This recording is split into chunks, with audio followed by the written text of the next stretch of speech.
Hello everyone, I'm your host Deepak Verma, welcoming you with a few topics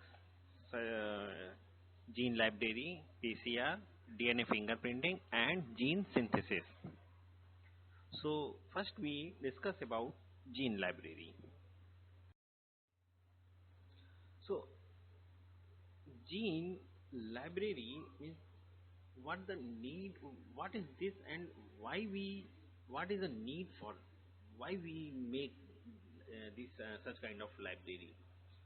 So to see now up to we have know how to clone, how to select our desirable gene, and how to isolate them. So for further we have to develop such to repeat our experiments. We have to make libraries. So, I will I will tell you another way. So although markers rescues is a powerful technique,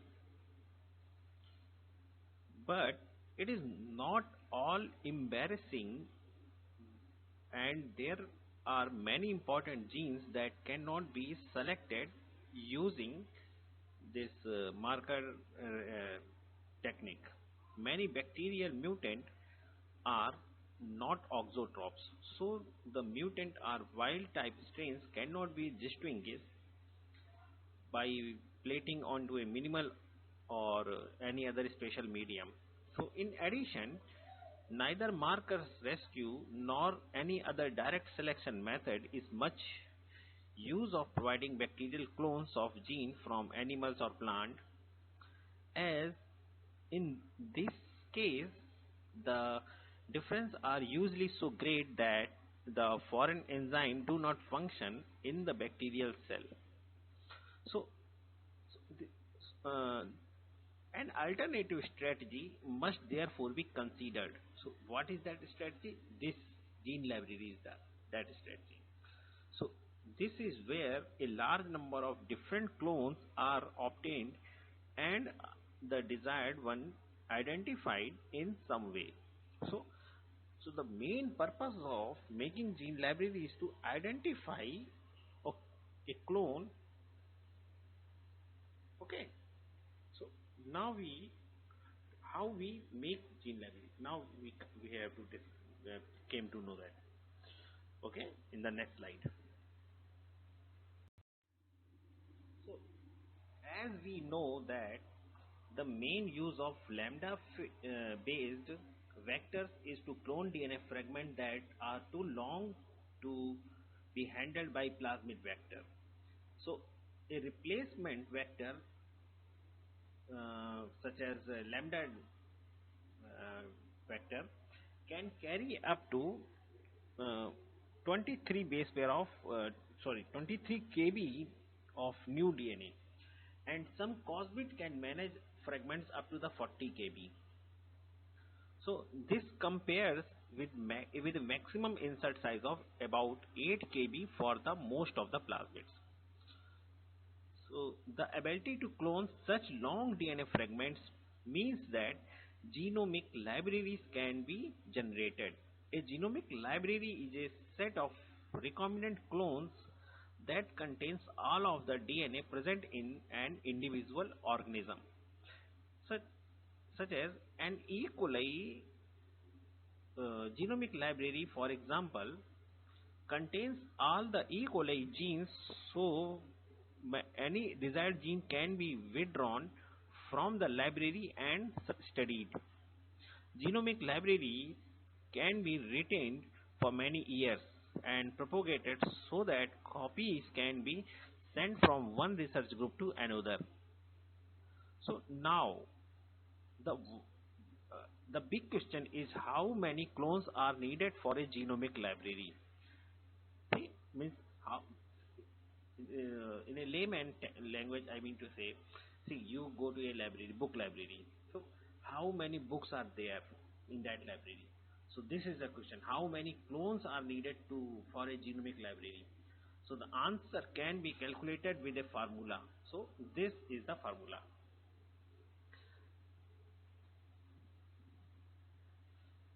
This formula, n is equal to ln 1 minus p divided by ln 1 minus a upon b. So where n is the number of clones that are required, p is the probability that any given gene will be present, a is the average size of the DNA fragment inserted into the vector, and b is the total size of the genome. So I think now you understand what is at least this gene library. So in this figure you can see we can clone by Cosmate. Actually we can make gene library with the help of Cosmate or lambda DNA, lambda phase vector. So now we came into the detail that preparation of a gene library in a Cosmate vector, by how we will do this. So before examining the method used to identify individual clones, the library itself must be considered. So a genomic library is a collection of clones sufficient in a number to be likely to contain every single gene present in a particular organism. Genomic library are prepared by purifying total cell DNA and then making a partial restriction digest, resulting in fragments that can be cloned into a suitable vector.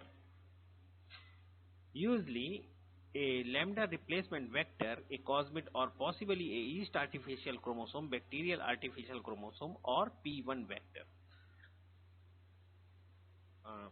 See, I have told you genomic library are prepared by the purifying of total cell DNA. So when anyone asks you what is gene library, then you have to think, you have to just came in your mind that he is asking about the total cell DNA, and when he is asking for cDNA library, then only the transcribed portion of the DNA. Got it? Only exon regions. So now, so for bacteria, yeast, and fungi, the number of clones are needed for a complete genomic library is not so large as unmanageable. For plants and animals, a complete library contains so many different clones that identification of the desired one may prove a mammoth task. Will these multicellular organisms, a second type of library specific not to the whole organism but rather to particular cell type, might be more useful? Each cell contains the same complement of genes, but in different cell types, different set of genes are switched on, while others are silent.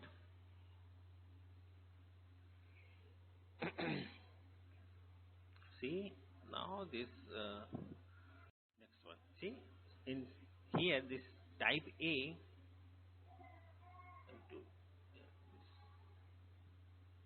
See, in type A, this gene is active, this gene is active, but while in case of type B, same organism, only this gene and this gene is active in the another type of cell.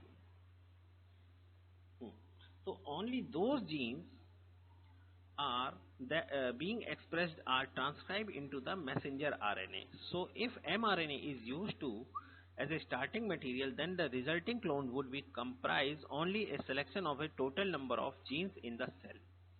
A cloning method that used mRNA would be particularly useful in the desired gene is expressed at a high rate in an individual cell type.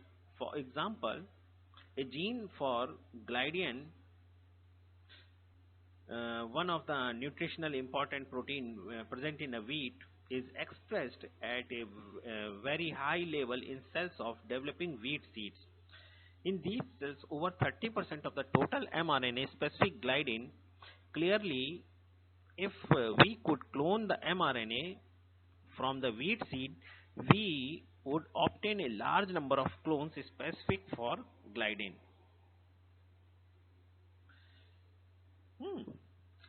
Got it my point? Okay.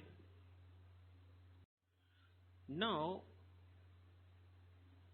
so now we understand how to make that gene library, and now we come to the cDNA library.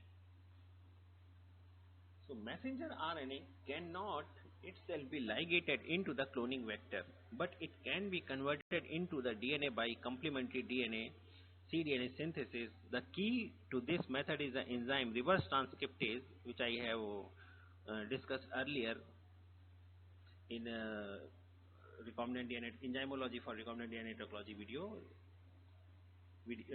So which synthesize a DNA polynucleotide complementary to an existing RNA strand. See this figure, the left hand side figure one, the A1 is. So once the cDNA strand has been synthesized, the RNA member of the hybrid molecule can be partially digested by the treating with the ribonuclease H1. See in the B figure, this RNA H. See first this mRNA is converted to this one with the help of primers, oligonucleotide, and this all that. Now this DNA RNA hybrid, this RNA have to be cleaved off. So then RNA H comes here and this RNA chop up, then this. Now the DNA pol will come and this will make, so this figure comes to here. The remaining mRNA fragments then serve as primer for DNA polymerase 1, which synthesize the second DNA strand. See this as a primer, and this is double stranded DNA, from single strand DNA to double strand DNA is making. The result is a double strand DNA fragment can be ligated into a vector and cloned. Now it is easy. See, this is double strand. Now it is cloned here, and finally this transformation. And see, these are the cDNA clones. All of these. So the resulting cDNA clones are representative of mRNA present in the original preparation. In case of mRNA prepared from wheat seed, the cDNA library would contain a large proportion of clones representing gliadin mRNA. See the last E figure. Other clones will also be present, but locating the cloned gliadin cDNA is much easier process than identifying the equivalent gene from the complete wheat genomic library. Okay. Up to here, we have become familiar not only with the basic principle of gene cloning, but also with the fundamental molecular biology techniques such as restriction analysis, gel electrophoresis, DNA labeling, and DNA hybridization, etc. etc. So, to compare our basic education in DNA analysis, we must now return to the second major technique of cloning, that was the cell-free cloning strategy, that is also known as the polymerase chain reaction. So PCR is a very uncomplicated technique. It's not complicated, it's uncomplicated. All that happens in a short region of a DNA molecule, a single gene of instance is copied many times by a DNA polymerase enzyme. This might seem a rather trivial exercise, but it has a multitude of amplification in genetics research and broader area of biology. So we start with this PCR with an outline, then in order to understand exactly what is achieved. Then we look at the key issue that determines whether or not individual PCR experiment is successful. Before examining some methods, we have to be devised to studying amplified the fragments that are obtained. So now we comes the PCR in a outline. Just what is PCR? So PCR result in a selective amplification of chosen region of DNA molecule. Any region of the DNA molecule can be chosen as long as the sequence at the the border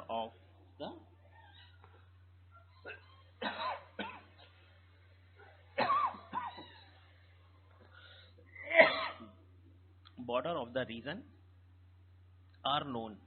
The border sequence must be known because in order to carry out PCR, two short oligonucleotide must be hybridized to the DNA molecule, one to each strand of the double helix, as seen in figure here. So these oligonucleotides, which act as a primer for the DNA synthesis reaction, delimits the region that will be amplified. So amplification is usually carried out by the DNA polymerase 1 enzyme from the thermus aquatis.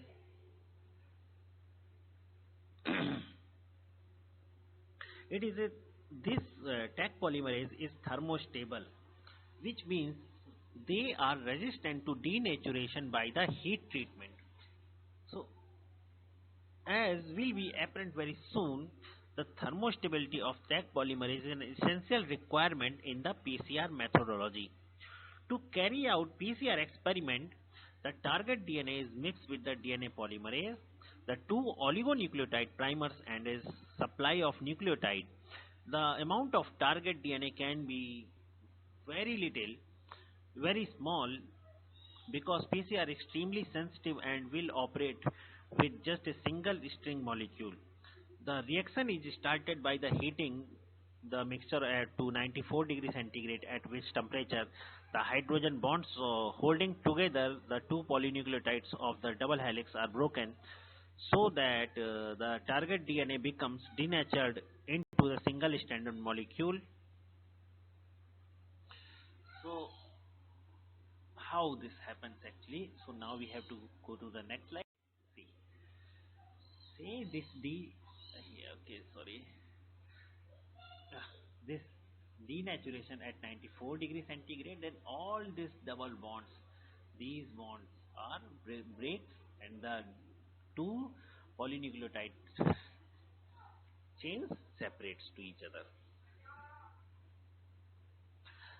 The temperature is then reduced to 50 to 60 degrees centigrade, which result in some rejoining of the single strand of the target DNA, but also allow the primers to attach to their annealing positions. DNA synthesis can now begin, so the temperature is raised to 74 degrees centigrade, just below the optimum for Taq polymerase. So in the first stage of the PCR, a set of long products is synthesized from each strands of target DNA. These polynucleotides have identical 5' ends but random 3' ends. The later representing positions where DNA synthesis terminates by chance.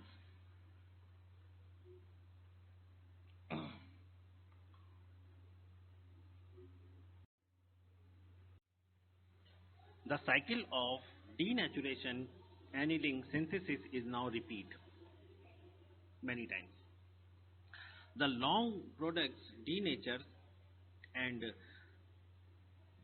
the four resulting strands are copied during the DNA synthesis stage. This gives four double-stranded molecules, two of which are identical to the long products from the first cycle and the two of which are made entirely the new DNA.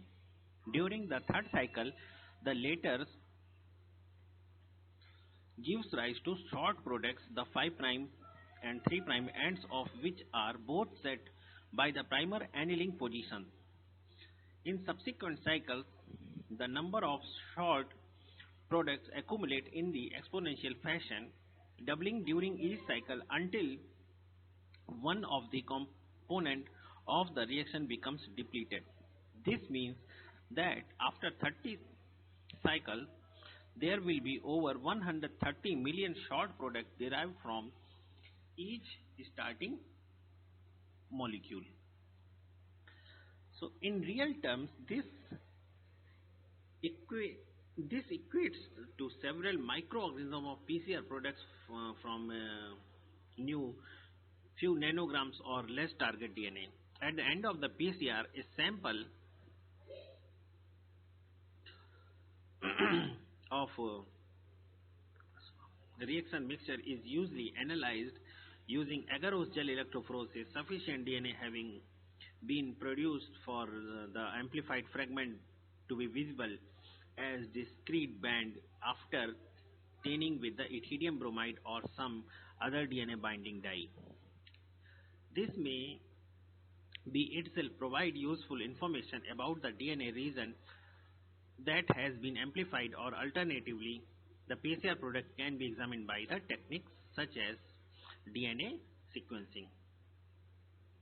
So up to here we have just a outlook what is the PCR. Now we comes to the PCR in more detail. So although PCR experiments are very easy to set up, they must be planned carefully if the results are to be any value. The sequence of the primer are critical to the success of the experiment, as the precise temperature used in the heating and the cooling stages of the reaction cycle. Now we come to the designing the oligonucleotide primer for the PCR.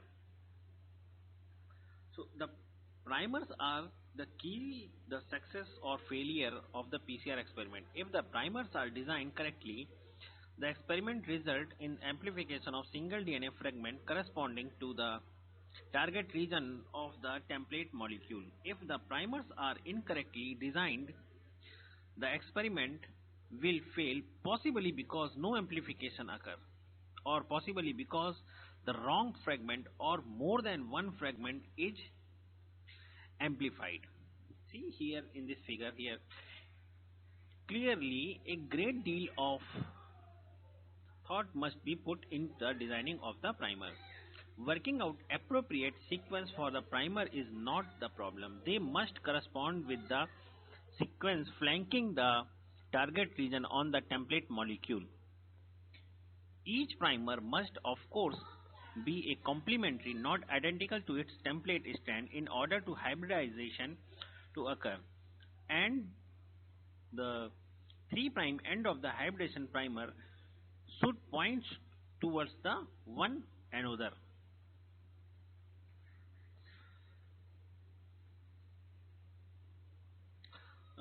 Actually, I have to see the next. I have to show you the next slide here. So, okay, next slide. See, this is the actual slide. So, the DNA fragment to be amplified should not be greater than about 3 kb in length and ideally less than 1 kb. Fragments up to the 10 kb can be amplified using standard PCR technique, but the longer the fragment, the less efficient is the amplification and the more difficult to be obtained consistent results. The amplification of very long fragment up to the 40 kb is possible, but this requires special methods.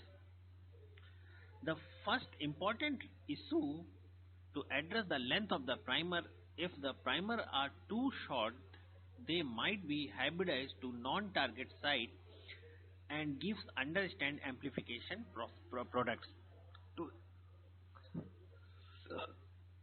To illustrate this point, imagine that the total DNA, human DNA, is used in a PCR experiment with a pair of primers 8 nucleotide in length. This likely result in that in the number of different fragments will be amplified. This is because attachment site for these primers are expected to occur on average once every 4 to the power 8, that means 65,536 base pairs, giving approximately 49,000 possible sites in the 3 billion more than 3 billion kb of nucleotide sequence that make up the human genome. This means that it would be very unlikely that a pair of 8-mer primers would give a single specific amplification product for DNA fragment.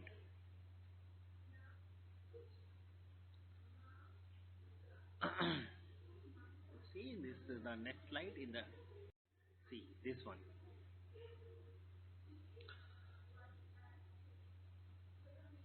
So what if the 70-mer primer shown in this last figure, this one, the human alpha 1 globin gene, the expected frequency of a 17-mer sequence is only every 4 to the power 17. That comes to the I don't figure this actually seven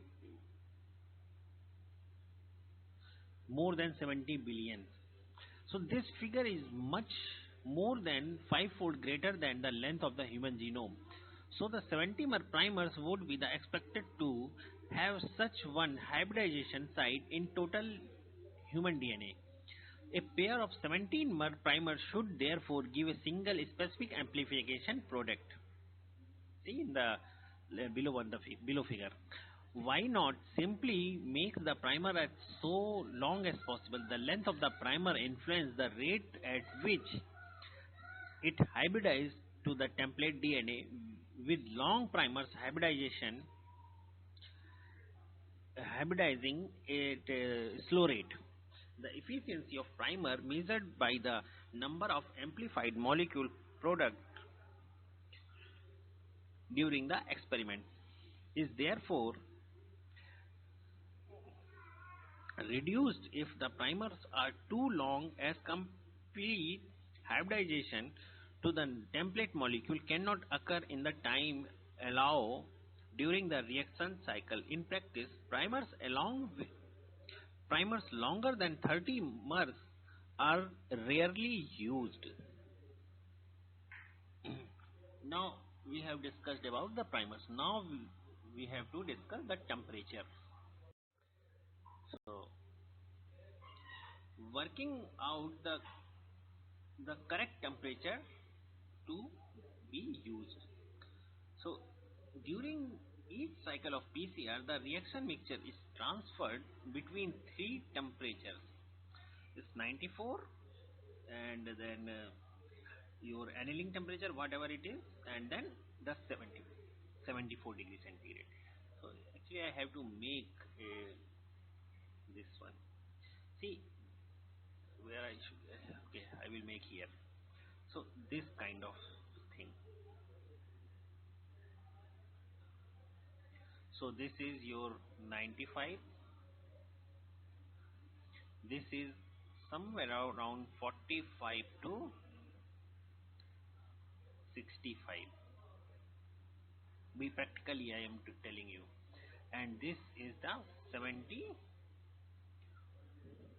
Somewhere it is written 72 to 74. Okay. The annealing temperature is the important one because again this can affect the specificity of the reaction. DNA hybridization is a temperature dependent phenomena. If the temperature is too high, no hybridization takes place and the primers and template remains dissociate. If the temperature is too low, mismatch hybrids, one in which none of the correct base pairs have formed, are stable. See here in the figure A and B. If this occurs, the earlier calculation regarding the appropriate length for the primer becomes irrelevant, as it was assumed in the calculation that only perfect primer template hybrids are able to form. If mismatch are tolerated, the number of potential hybridization sites for each primer is greatly increased and amplification is more likely to occur at non-target site in the template molecules. So the ideal Annealing temperature must be low enough to enable hybridization between primer and template, but high enough to prevent mismatched hybrids from the forming.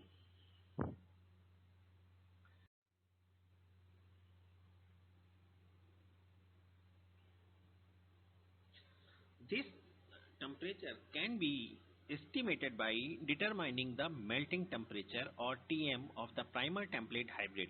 The Tm is the temperature at which the correctly base paired hybrid dissociate melts. I mean here a temperature 1 or 2 degree below this should be low enough to allow the correct primer template hybrid to form, but too high for a hybrid with a single mismatch is to be stable.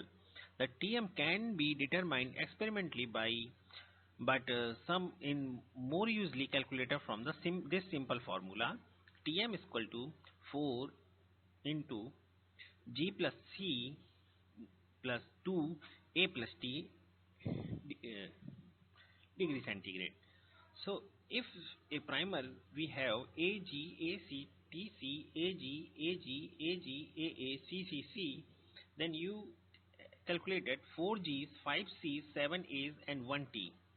So the Tm should be, we have calculated here, it should be 52 degree centigrade.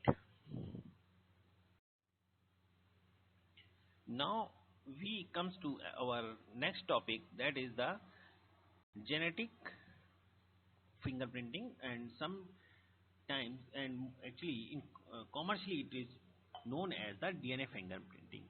So what is the application of this fingerprinting? So these I have written here, so you should read that. Forensic science is the final area of the biotechnology that we will consider.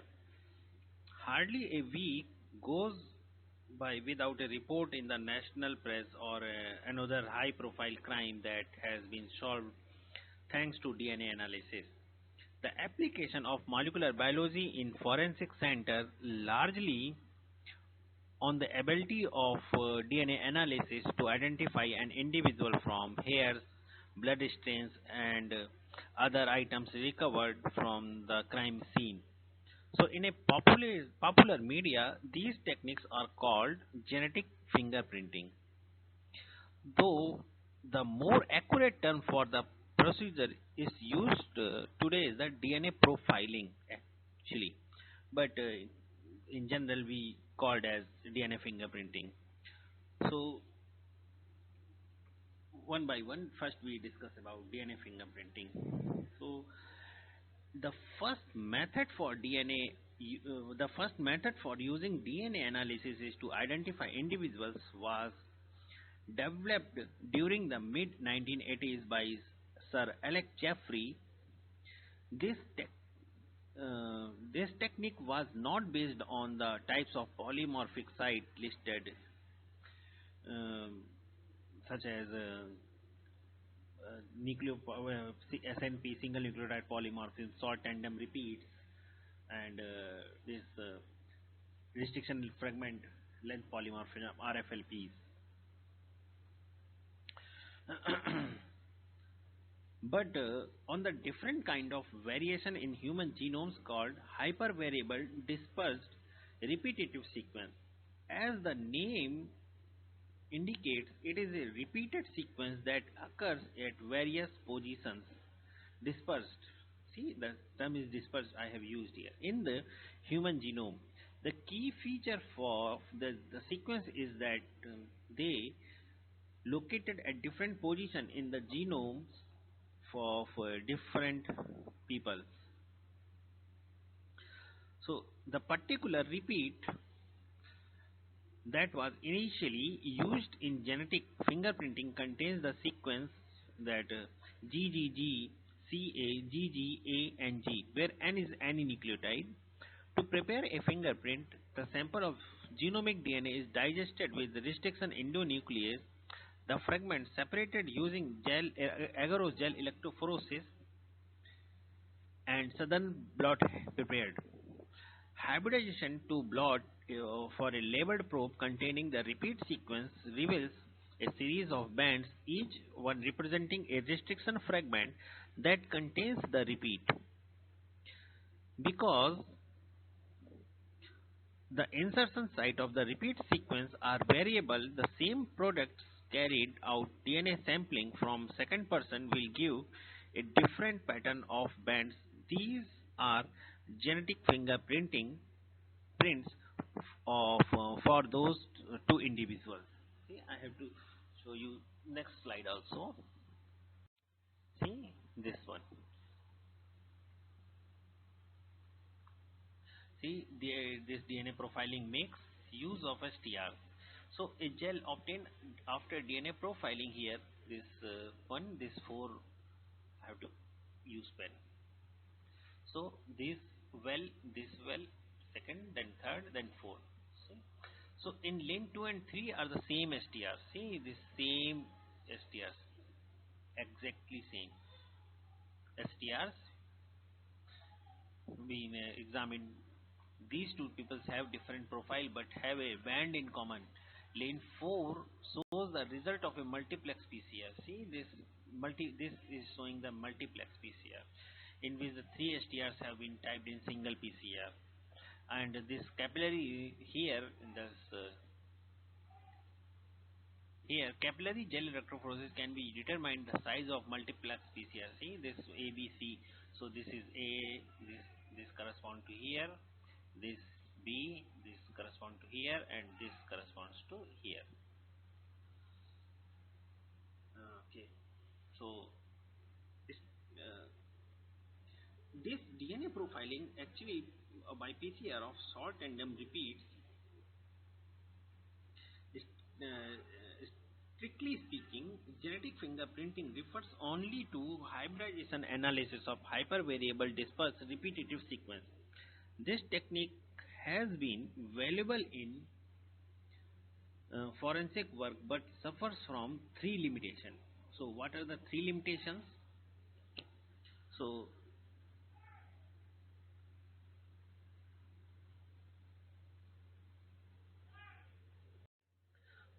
limitations are a relatively large amount of DNA is needed because the technique depends on the hybridization analysis. Fingerprinting cannot be used with the minute amount of DNA in hair or and blood stains.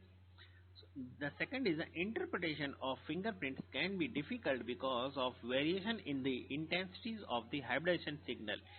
It in a court of law, minor differences in band intensity between a test fingerprint and the suspect can be sufficient for the suspect to be accurate. Although the next is although the insertion site of the repeat sequence are hypervariable, there is a limit to this variability, and therefore a small chance that two unrelated individuals could have the same or at least very similar fingerprints. Again, this consideration can lead to acquittal when a case is brought to the court. So the most powerful technique of DNA profiling avoid this problem. Profiling makes use the polymorphic sequence called the STRs. So as I told the earlier, the last slide, STRs. Now we comes to our last topic. There is artificial gene synthesis. Actually, this is a chemical synthesis or chemical synthesis from oligonucleotides, and discovered from the another thing that when some scientists creating point mutation in a clone gene, and then this discovered actually. So there is a very long story, but we have to very load less time, so we have to start directly this thing. So the actually when we as